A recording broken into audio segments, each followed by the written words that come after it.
ડભોઈ શહેર અને તાલુકામાં દશામાના પવિત્ર વ્રતની ભારે ધામધૂમથી ઉજવણી કરવામાં આવી।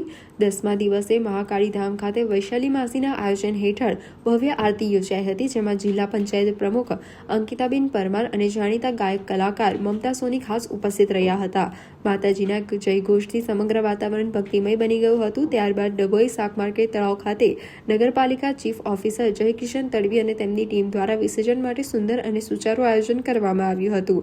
શ્રદ્ધાળુઓએ ઉત્સાહપૂર્વક અને શાંતિપૂર્ણ વાતાવરણમાં માતાજીની મૂર્તિઓનું વિસર્જન કરી સુખ સમૃદ્ધિની પ્રાર્થના કરી હતી।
ओम विद्युद्दामसमप्रभं मृगमदिष्टन्दस्सिदं भीषणां कन्यापीकरबालखेटविलसद्दस्ताभिराशेवितां हस्तैश्चक्रगदाशिखेटविशिखां चापं गुणं तर्जनीं बिभ्राणामनलात्मिकां शशिधरां दुर्गां त्रिनेत्रां भजे।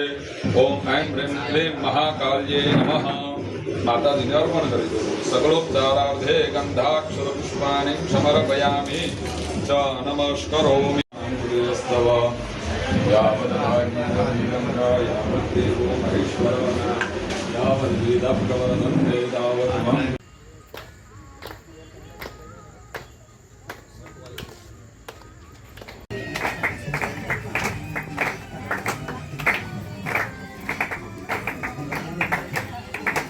ગીતા પરમાર જય દશામાં આજે ડભોઈ ગામમાં મહાકાળી માના ધામમાં અને વૈશાલી માના દશામાના પટાંગણમાં આજે અમે ભેગા થયા છે અને આરતી કરવાનો મને મોકો મળ્યો, તો હું દશામાના ચરણોમાં એવી પ્રાર્થના કરું છું કે સૌના પરિવારમાં માતાજી સુખ સમૃદ્ધિ અને ધનની પ્રાપ્તિ બનાવી રાખે અને સમાજમાં આવી રીતે જ ભાઈચારો અને એકતા બની રહે એવી માતાજીને પ્રાર્થના કરું છું। જય મા દશામાં। મિત્રોને જય માતાજી। આજે અમે લોકો આવ્યા છે અહીંયા ડભોઈમાં અમારા વૈશાલી માના આંગણે મહાકાળી માના મઢે અને દશા માતાજીના પંડાળમાં, કારણ કે આજે એમનું વિસર્જન કરવાનું છે જે કાલે બ્રહ્મ મુહૂર્તમાં સવારે થશે અને અમે લોકો ઘણા બધા પ્રોગ્રામમાં લાઈવ શોઝમાં જતા હોઈએ, પણ જ્યારે આવા ફંક્શનમાં અમને કોઈ આમંત્રણ આપે ત્યારે અમે લોકો ખરેખર એમ દિલથી આવીએ છીએ અને એવું સમજીએ છીએ કે અમારા ઉપર માતાજીના સાક્ષાત આશીર્વાદ છે, કારણ કે અહીંયા આવીને જે એક અનુભવ થાય છે એક એકદમ અદ્ભુત અનુભવ હોય છે।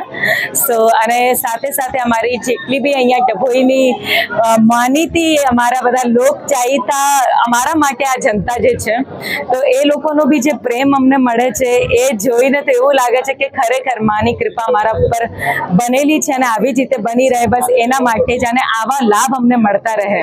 અમારા વૈશાલીમાં જ્યારે બી દશામાનું આવી રીતે